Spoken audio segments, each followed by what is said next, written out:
In problem 8.27, we're given that we have a branch voltage in an RLC circuit given by the second order derivative of V plus 4 times the first order derivative of V with respect to t plus 8V equals 24. We're also given the initial conditions that V equals 0 or at t equals 0 and dV dt at time 0 is also 0. And we're asked to use this to find the V of t.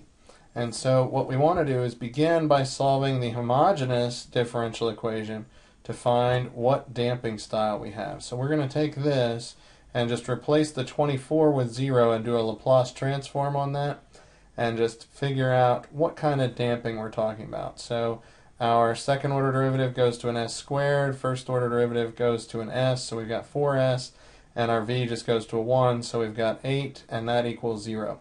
Now when we solve for s, we do our negative b, so negative 4 plus or minus square root of b squared, that's 16, minus 4ac, 4 times 8, 32 over 2. And that turns out to be negative 2 plus or minus 2j. And so now, since we have a complex value here, we know that the circuit will be underdamped. Furthermore, when we have an underdamped circuit like this, if you remember from your book, this will be labeled the alpha value, and this will be labeled our omega d value. So we have our alpha value is 2, our omega d value is also 2. Okay, and so the circuit will be underdamped, and it will have this general form. We will have a1 cosine omega dt plus a2 sine of omega dt, all that whole quantity times e to the negative alpha times t plus the v at steady state, whatever the voltage is at steady state.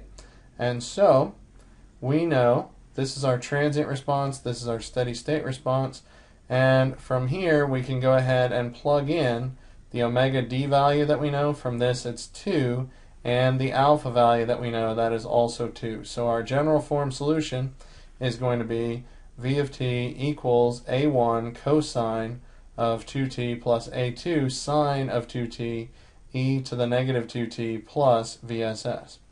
We can go ahead and plug in our value at t equals 0, and we know that at t equals 0 the voltage was 0. That was given as one of our things that we were told at the beginning of the problem. So 0 equals a1 cosine of 0 plus a2 sine of 0 times e to the 0 plus VSS. So 0 is equal to a1 plus VSS. Then we can also figure out the derivative here. So let's go ahead and look at the derivative. And so from this, our derivative of this over here is just going to be negative 2 e to the negative t. And so we've got negative 2 e to the negative 2t times what we have on the inside. That is going to be a1 cosine 2t plus a2 sine of 2t. And then we've got the derivative of what's inside here, so that's going to be 2a1 times negative sine of 2t, so we get negative 2a1 sine of 2t plus 2a2 cosine of 2t times e to the negative 2t. So just exercising the product rule and the chain rule in here, this is our dV dt.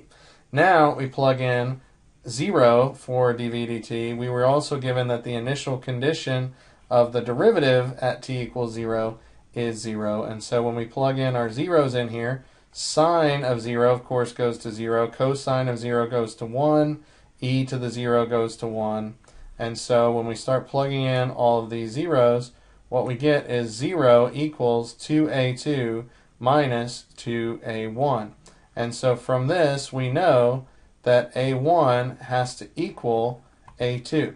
From our previous equation here, we know that a1 has to equal negative VSS. So a1 is equal to a2, and that is equal to negative VSS. And so now what we want to know is, what is our steady state response? Well, the differential equation that models the step response of an RLC series circuit. And we can assume, since this problem was from the section talking about RLC series circuits, that's the step response we're talking about here. So the general form is going to be second order derivative of v with respect to t plus r over L dv dt plus v over LC equals VSS over LC. And so from that, since we had this as our initial equation that we were given, this tells us that 1 over LC better be this 8 right here. And since 1 over LC equals 8, that means VSS better be 3.